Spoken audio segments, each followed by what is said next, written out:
GeM TV நேயர்களுக்கு வணக்கம். இந்த வாரம் அறிவும் ஆயிரம் நிகழ்ச்சியில் மூல நட்சத்திரம் பற்றி விரிவாக ஜோதிட சுடர் டாக்டர் என் ஞானரதம் அவர்களிடம் கேட்டு தெரிந்து கொள்வோம். வணக்கம் மேடம். வணக்கங்க மேடம். நிறைய நட்சத்திரங்கள் இருக்கு. இதுல மூல நட்சத்திரம் அதை பத்தி கொஞ்சம் சொல்லுங்க. அதாவது 27 நட்சத்திரம் சொல்லுவாங்க. அஸ்வினி, பரணி, கார்த்திகை, ரோஹிணி, மிருகசீர்ஷம், திருவாதிரை, புனர்பூசம், பூசம், ஆயில்யம், மகம், பூரம், உத்திரம், ஹஸ்தம், சித்திரை, சுவாதி, விசாகம், மனுஷம், கேட்டை, மூலம், புராடம், உத்திராடம், திருவோணம், அவிட்டம், சதயம், புரட்டாதி, உத்திரட்டாதி, ரேவதி. ஸோ 27 நட்சத்திரங்கள் இருக்கு. இதுல ஒவ்வொரு நட்சத்திரங்களும் சிறப்பான நட்சத்திரம் தான். எல்லாரும் நினைச்சிருப்பாங்க மூல நட்சத்திரம் ஆஞ்சநேயர் பிறந்தாரு, அதனால சூப்பர் அப்படின்றது நினைப்பாங்க. அதே மாதிரி திருவோண நட்சத்திரம் பெருமாளுது அப்படின்றது, திருவாதிரையா சிவன்து. இப்படி ஒவ்வொரு நட்சத்திரத்துக்கும் ஒரு கடவுள் பேர் கூட சொல்லிட்டு நம்ம பண்றோம். ரோஹிணி நட்சத்திரம் உங்களுக்கு தெரியும், கிருஷ்ணர். இப்படி இந்த இதுல பிறந்தாங்க அப்படின்ற மாதிரி சில விஷயங்கள்லாம் சொல்றாங்க. எல்லா நட்சத்திரமும் சிறப்பான நட்சத்திரம்ன்றதுதான் ஒரு விஷயம். என்ன காரணம் பார்த்தீங்கன்னா, இந்த மூல நட்சத்திரம் சொன்னீங்களா, இதுல ஆஞ்சநேயர் பிறந்தாங்கன்றது ஒரு விஷயம் இருக்கு. இது மக்கள் மூல நட்சத்திரத்தை தப்பான விஷயத்துல இப்ப பயன்படுத்திட்டு இருக்காங்க. என்ன மாதிரியான விஷயங்கள்லாம் சொல்றேங்க அப்படின்னா, அது திருமணத்திற்கு மட்டும் இந்த மூல நட்சத்திரம், அது பெண்ணாக பிறந்தா பாவங்க அவங்க. ஏன்னா இப்ப வரக்கூடிய பேரண்ட்ஸே, மேடம் என் பொண்ணுக்கு 32 வயசு, என்ன படிச்சிருக்காங்க, எம்டெக், என்ன சம்பளம் 2 லட்சம், என்ன மாதிரி விஷயங்கள் அப்படின்னு அவங்கள பற்றி விசாரிக்கும் பொழுது அவங்க படிப்பும் அருமையாக இருக்கும். சரி, ஃபோட்டோவாது ஆள் நல்லா இருக்க மாட்டாங்களோ, ஏதோ ஒரு கொஞ்சம் குறைபாடுகள் இருக்குமோ அப்படின்னு பார்த்துட்டு கொஞ்சம் ஃபோட்டோ காமிங்கன்னு பார்த்தாலும் ஃபோட்டோவும் அழகாக இருக்கும். அவ்வளோ லட்சணமாக அழகாக இருப்பாங்க. ஏன்னா மேடம் எனக்கு என்ன பண்ணுறேன்னு தெரியலன்னு சொல்லி ஃபைனலாக என்கிட்ட ஒரு விதத்துக்கு வருவாங்க.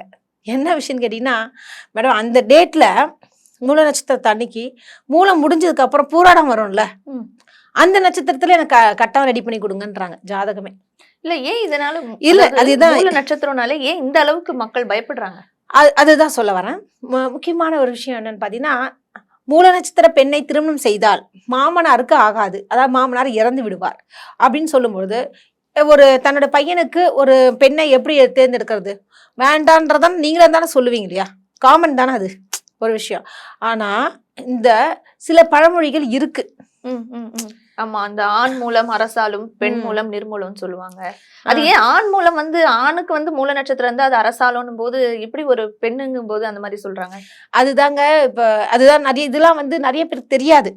இப்ப இந்த நிகழ்ச்சியை கடவுள் புண்ணியத்துல இந்த நிகழ்ச்சியை பாக்குறவங்க எல்லாமே கொடுத்து வச்சுங்க. அது மூல நட்சத்திரக்காரங்க பேரண்ட்ஸ் அல்லது மூல நட்சத்திரக்காரருடைய பெண்ணை மருமகளா வைத்துக்கொண்டு அவங்களுடைய அதாவது சொல்லுவாங்களே மாமனார் மாமியார், மூல நட்சத்திர பெண்ணுடைய மாமனார் மாமியார் இந்த நிகழ்ச்சியை பார்த்தா நிச்சயமாக அவங்க மருமகளை அப்படி கொண்டாடுவாங்க.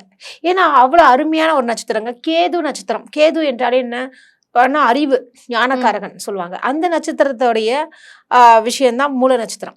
ஸோ அப்ப மூல நட்சத்திரம் பிறந்தாலே ஒரு அறிவாளியாக இருப்பாங்க, ரொம்ப இன்டெலிஜென்ட்டா இருப்பாங்கன்ற ஒரு விஷயம் எல்லாம் இருக்கு. அடுத்த ஒரு விஷயம், மாமனாருக்கு ஆகாதுன்ற விஷயம் சொன்னீங்களா, ஆண் மூலம் அரசாலும் பெண் மூலம் நிர்மூலம். சரி, அது என்ன ஆண் மூலம் அரசாலம்? ஆண்கள் மூல நட்சத்திரமா பிறந்தா நிச்சயமாக அவங்க சூப்பரா இருப்பாங்க அப்படின்னு நீங்க எல்லாரும் நினைச்சிட்டு இருக்கீங்க. அது ரொம்ப தப்பான ஒரு விஷயங்க.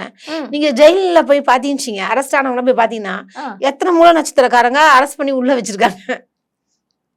இனி அரசால வேணாம்பா, அட்லீஸ்ட் வாழ்க்கையில நார்மலாவது வாழ்றியா? இல்ல, அப்ப அது ஏன் அரசாலணும்ல?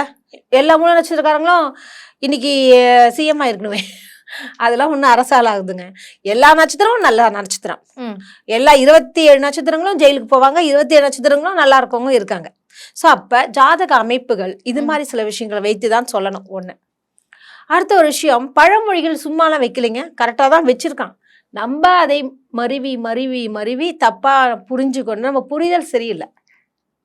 அதாவது சோறு கண்ட இடம் சொர்க்கம் வாங்கல்ல, நம்ம நினைச்சிட்டு இருக்கோம் அவங்க வீட்டுல 3 வேளை சோறு போட்டாங்கன்னா சொர்க்கம் கிடைக்கும் போல இருக்கு, ஜாலியா தூங்கிட்டு சாப்பிட்டுட்டு இருக்கலான்ற மாதிரி நிறைய பேர் நினைச்சிட்டு இருக்காங்க. அதுவும் தப்பான ஒரு விஷயம். ஏன்னா அந்த சிவனுக்கு சாப்பாடு போட்டு அபிஷேகம் பண்ணுவாங்க. அந்த சாப்பாடு அபிஷேகத்தை சிவனுக்கு அந்த லிங்கத்துக்கு போடும்பொழுது அதை பார்ப்பவர்களுக்கு சொர்க்கம் கிடைக்குமா, சோறு கண்ட இடம் சொர்க்கம் அப்படின்ற ஒரு விஷயம். அது மாதிரிதாங்க நிறைய பழமொழிகள்லாம் தப்பு தப்பா புரிஞ்சுக்கிறாங்க. இதுல இன்னொரு விஷயம் சொல்றேன். ஆண் மூலம் அரசாலும், பெண் மூலம் நிர்மூலம். இதே பெண் நட்சத்திரத்துல கல்யாணம் பண்ண அந்த பொண்ணை கல்யாணம் பண்ணிட்டா நிர்மூலம் ஆயிடுவாங்க, ஒண்ணுமே வேஸ்ட் ஆயிடுவாங்க அப்படின்னு நம்ம சொல்லிட்டு இருக்கோம். இதற்கெல்லாம் என்ன காரணம்ன்றது உண்மையான பழமொழியுடைய அர்த்தங்களை இப்ப பேச போறேன். ஆண் மூலம் அரசாலும் என்பது அர்த்தம் என்ன தெரியுங்களா? ஆணி மூலம் அரசாலும். அதே ஆணி மூலம்ன்றது ஆண் மூலம் ஆயிடுச்சு, மறுவிடுச்சு. அதாவது ஆணி மாசத்தில் வரக்கூடிய மூல நட்சத்திரம் வந்து பௌர்ணமி திதியில வரும். அதனால அந்த மாசத்தில் வரக்கூடிய, அதாவது ஆடி மாசத்துல சூரியன் நுழையும் இல்லையா, அந்த மாசத்தில் அந்த மூல நட்சத்திரம் எந்த நட்சத்திரத்துல வருதுன்னு பாத்தீங்கன்னா பௌர்ணமி திதி. அந்த திதியில தான் அந்த மூல நட்சத்திரம் பிறக்கும். அதனால பௌர்ணமினா உங்களுக்கு தெரியும், ரொம்ப சுபிட்சமான ஒரு நாள். அதை சுப காரியத்திற்காக எடுத்திருக்காங்க. இப்ப உங்களுக்கு கல்யாணம் பண்றாங்க, என்ன நாள் நட்சத்திரம் குறிச்சுதானே கல்யாணம் பண்ணுவாங்க. அப்ப அந்த நாலு நட்சத்திரம் குறிப்பதற்கு இந்த ஒரு விஷயத்த பார்ப்பாங்க. மூல நட்சத்திரத்தை பௌர்ணமி திதியில வருது. ஸோ இது ஆனி மாசத்தில் வரக்கூடிய மூல நட்சத்திரம் சுபிட்சமானதுன்றதுனால நிச்சயமாக அந்த நேரத்தில் காலகட்டத்தில் ஒரு நல்ல சுப காரியங்கள், அது திருமணமாக இருக்கலாம், அல்லது பெயர் சூட்டலாம், அல்லது காது குத்தலாம், இது மாதிரி நிறைய விஷயங்கள் இருக்கு இல்லையா, சடங்குகள். இந்த சடங்குகள் செய்வதற்காகத்தான், அதாவது சுப காரியம் செய்வதற்காகத்தான் இது வச்சிருக்காங்க. ஒரு தொழில் துவங்கலாம், ஒரு புதுசா ஒரு விஷயத்த பண்ணா, ஒரு ஒப்பந்தத்துல கையெழுத்து போடலாம், இப்படி பல விஷயங்கள்லாம் இருக்குங்க. அதுக்காக அது கொடுக்கப்பட்டது. அதை மறந்துட்டு ஆண் மூலம் ஆம்பளைங்க மூல நட்சத்திரமா இருந்தா சூப்பரா இருப்பாங்க அப்படின்னு தப்பா நினைச்சிட்டாங்க. ஒரு விஷயம் இது வந்து இப்படி மறுவிதான் வந்து இந்த மாதிரி வந்திருக்கு. ஆமா. அடுத்த ஒரு விஷயம் பாத்தீங்கன்னா பெண் மூலம் நிர்மூலம் அப்படின்னா அது ஏன் அந்த வார்த்தை வந்தது? சும்மா வைக்க மாட்டாங்கல்ல. பெண்ணுன்றது எது? கன்னி ராசியை குறிக்கும். கன்னி ராசி எதை குறிக்கும்? கன்னினாலே என்ன? பெண். பெண் அந்த மாசத்துல சூரியன் வரும், அது என்ன புரட்டாசி மாசமா இருக்கும். அந்த புரட்டாசி மாசத்துல அஷ்டமி திதியில் மூல நட்சத்திரம் உதயமாகும். அப்ப அந்த அஷ்டமி திதியில மூல நட்சத்திரம் பிறக்கும் பொழுது அப்ப என்ன ஆகும்னு பாத்தீங்கன்னா அஷ்டமி நவமி ஆகாது அப்படின்னுவோம். இப்போ ஒரு நட்சத்திரம் சொல்லுவாங்க, நல்ல நட்சத்திரத்துலதான் ஒரு சுப விஷயத்த ஓபன் பண்ணணும் அப்படின்வாங்க, சுப காரியத்தை செய்யணும்வாங்க. அஷ்டமி நவமி ஆகாதுன்னு சொல்லுவாங்க, சரிங்களா? உங்களுக்கு தெரியும். அப்படின்னும் பொழுது அப்ப அந்த நட்சத்திரத்தில் ஒரு சுப காரியத்தை வைக்காதீங்கன்னு சொல்லிட்டு பெண் மூலம் நிர்மூலம் சொல்லிட்டாங்க. அது ஷார்ட்டா கண்ணி. இது வந்து ஜோதிடர்களுடைய வழக்க முறைகளா அந்த காலத்துல இருந்து பண்ணியிருப்பாங்க. இதுதான் உண்மை. அதை விட்டுட்டு இதை திருமணம் பொருத்தம் பார்க்க போறாங்கல்ல, திருமணம் நாள் குறிப்பதற்காக சொன்ன ஒரு விஷயத்த திருமணம் பார்க்கறதுக்காக போகும்போது பொண்ணு வந்து மூல நட்சத்திரமா வேண்டான்னு பெண்ணோட ஜாதகத்துல இருக்கக்கூடிய மூல நட்சத்திரத்தை எடுத்துக்கிறாங்க. இப்ப நீங்க என்ன நட்சத்திரம்? மூல நட்சத்திரம். நான் என்ன நட்சத்திரம்? மூல. ஐயோ, மூல நட்சத்திரம் பொண்ணு மாமனாருக்கு ஆகாதுப்பா. அப்ப அந்த மாதிரி எதுவுமே கிடையாது. மூல நட்சத்திரம் இருக்க பெண்ணை வந்துட்டு மாமனார் இருக்க அந்த வீட்டுல வந்து கல்யாணம் பண்ணி கொடுக்கலாமா? ஏங்க உண்மையாவே சொல்ல போனா என் நிறைய ஜாதகங்கள் நான் ஆய்வு பண்ற ஆளு, சும்மா வந்து வாய் மொழியில சொல்லிட்டு போற ஆள்லாம் இல்ல. நிறைய பேருடைய ஜாதகங்களை வாங்கியிருக்கேன், பார்த்திருக்கேன். மேடம் நீங்க என்ன நட்சத்திரம்? மூல நட்சத்திரம் வாங்க. அவங்களுடைய மாமனார் எத்தனை வயசுல இறந்தாரு பார்த்தா 90 வயசுன்றாங்க, 85 வயசுல இறந்திருக்காங்கன்றாங்க. அப்ப அவருடைய ஆயுள் ஸ்தானம் இருக்குல்ல, பலமா இருக்குல்ல, இல்லாம எப்படி இப்ப மாமனாருக்காக அதெல்லாம் அந்த அவர் இறந்துருக்கணுமே, போன 2 மாசத்துல இறந்துருக்கணுமே. காக்கா உட்கார பணம்பழம் விழுந்த கதை ஒரு கதை இருக்கு, சொல்லியிருப்பாங்க இல்லையா? அதாவது எப்பயாச்சும் ஒரு சில மூல நட்சத்திர பெண்களுடைய மாமனார் இறந்து விட்டால் இதை புடிச்சுக்கிறாங்க. அது அப்ப அந்த தாக்கம் வந்து இவங்க இந்த நட்சத்திரத்துல இருக்கிறதுனால ஏற்படுறது இல்ல, அவங்களோட கட்டத்துல அவங்களோட ஆயுள் இதை பத்தி தான் விஷயமே. ஆமா, அவங்களுக்கு ஒரு ஜாதகம் இருக்கு இல்லைங்க. என்னோட ஆயுள நீங்க நிர்ணயிக்க முடியாதுல்ல. உங்களுக்கு சாப்பாடு 3 வேளை கிடைக்குன்றது உங்க கட்டத்துல இருந்தாதான் உங்களுக்கு அமையும். இது இப்ப உதாரணத்துக்கு பாருங்க, அப்பா அம்மா வந்து பரம ஏழையா பிறந்திருப்பாங்க.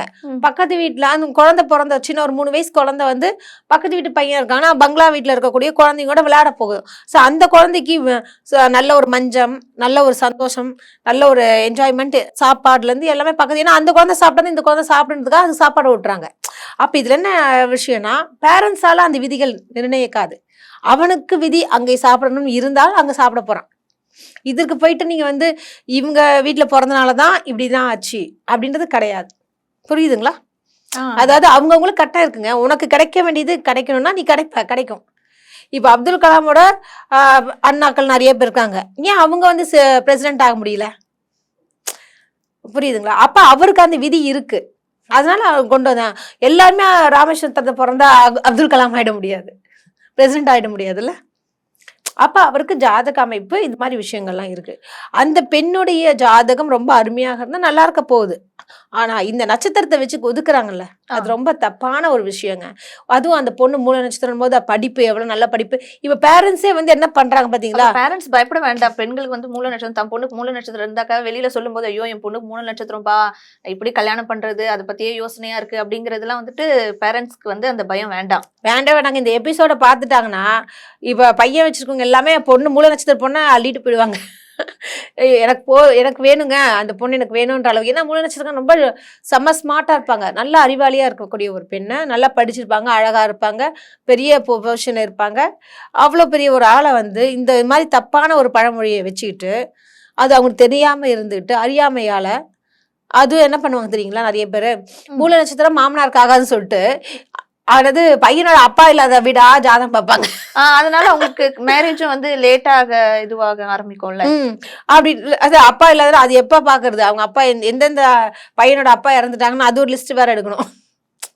மேலோட்டமாவும் கிடையாது. ஏன்னா மாமனாருக்கு ஆகாது இல்லையா? அப்ப மாமனார் இல்லாத வீட்டுல போய் கொடுக்கலாமே அப்படின்னு சொல்லிட்டு அது ஒரு அடுத்த சர்ச்சை. அதுக்கப்புறம் பொண்ணுக்கு பையனுக்கு மேட்சிங் பொருத்தமா இருக்கணும் வேற. அதுக்கப்புறம் பார்த்தா அந்த பையன் இந்த பொண்ணுக்கு ஈக்குவலா படிச்சிருக்கணும். சோ நிறைய விஷயங்கள் வந்து இந்த நட்சத்திரத்தால ஒரு வாழ்க்கையே வீணா போகுதுங்க.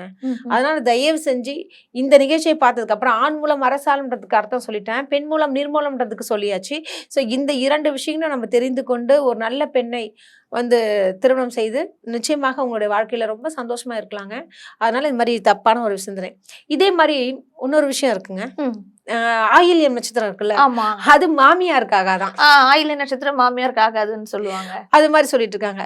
அதே மாதிரி இதே கதை தான். ஆண்களுக்கு ஆயில்ய நட்சத்திரம் இருந்தாக்கா வந்துட்டு ஏன் சொல்லுங்க ஆயில்யம் நட்சத்திரம் ஆகாதுன்னு சொல்ல? இதுக்கும் ஒரு பழமொழி ஒரு விஷயம் இருக்கு. ஆயில்யம் நட்சத்திரத்தோட அமைப்பு இருக்கு இல்லையா, வானத்துல முக்கோணம் சைஸ்ல இருக்கும். முக்கோணம்ன்றது எது? அடுப்பை குறிக்கக்கூடியது. இப்போ வந்து அடுப்பு எப்படி வேணா வரலாம், முக்கோணமே இல்லாம கூட வரலாம், ரவுண்டஸ் இதெல்லாம் வரலாம். ஆனா அந்த காலத்துல முக்கோணம்ன்றது அடுப்பை தான் குறிக்கக்கூடிய ஒரு குறி. அப்படின்னும் போது ஆயில்ய நட்சத்திரக்காரங்க பையனா இருக்கட்டும் பொண்ணா இருக்கட்டும் இவங்களாம் கேட்டரிங் போனாங்கன்னா சூப்பரா ஆயிடுவாங்க. ஆயில்ய நட்சத்திரக்காரங்க. ஆமா, ஏன்னா அவ்வளவு அருமையா சமைப்பாங்க. அப்ப மாமியாருக்கு ஆகாதுன்னா எப்போதுமே மாமியாரோட இது என்னது? சமையல் கட்டு. கரெக்ட். சோ அந்த இடத்துல வந்து இவ புடிச்சிட்டானா நமக்கு அந்த வேலை இல்ல. அதனாலதான் வந்துட்டு ஆயில்ய நட்சத்திரம் வந்தாக்கா மாமியாருக்கு ஆகாது. ஆமாங்க அப்படின்னு சொல்றாங்க. சோ அப்ப இதற்கும் ஒரு காரணம் என்னன்னு பாத்தீங்கன்னா இந்த விஷயம் தாங்க நடக்குது. சரிங்களா? ஸோ அப்போ வந்து ஆயில்ய நட்சத்திர பெண்ணை திருமணம் செய்து வந்தால் மாமியாருடைய கொத்து சாவி அதை சொல்லுவாங்க இல்லையா, அந்த அடுப்பறை விஷயங்கள் எல்லாமே நீங்கள் உட்காருங்கம்மா நான் சமைச்சு தரேன்னா மாமனார் முதற்கொண்டு நல்லா சூப்பராக இருக்குது. கணவன் வந்து அந்த உணவில் ரொம்ப மயங்கி சூப்பராகவே இருக்குன்னா அப்போ இத்தனை நாளாக 30 வருஷமாக நான் கஷ்டப்பட்டு சமைச்சு உனக்கு போட்டுட்ருக்கேன், நீ இன்னைக்கு நேற்று வந்தவளுக்காக பழகுறியான்னு சொன்னால் அப்போ மாமியாருக்கு ஆட்டோமேட்டிக்காக ஒரு ஜெலஸ் தானே. 2 பெண்களுக்கு தாங்க, பெண்களுக்கு தான் எதிரியே தவிர என்னை பொறுத்த வரைக்கும் ஆண்களால் ஒரு பிரச்சனையும் வராது. பெண்கள் தான் ஏதாவது ஒரு விதத்தில் பிரச்சனை பண்ணி அந்த மாமியார் கொடுமை, எது மாமனார் கொடுமைன்றது கம்மியாக இருந்திருக்கும், மாமியார் கொடுமை இதெல்லாம் நீங்கள் கேள்விப்பட்டிருப்பீங்க. ஸோ இது ஒரு காரணங்க. ஸோ அப்போ வந்து அவங்க நல்லா சமைப்பாங்கன்ற ஒரு விஷயம். அதே மாதிரி நிறைய இந்த நட்சத்திரங்களுக்கு நிறைய விஷயங்கள் சொல்லிகிட்டே போகலாம். சரி மேடம், நீங்க மூல நட்சத்திரத்தை பத்தி இது வரைக்கும் மக்களோட பார்வை வேற மாதிரி இருந்தது. இப்ப நீங்க சொன்ன பிறகு இதுக்கப்புறம் வேற மாதிரி மாறும்னு நினைக்கிறேன். பேரண்ட்ஸ் பயப்பட வேண்டாம்னு நினைக்கிறேன். ரொம்ப அழகா தெளிவா மூல நட்சத்திரத்தை பத்தி சொல்லி விளக்கம் கொடுத்தீங்க. ரொம்ப நன்றி மேடம். நன்றிங்க, வணக்கங்க.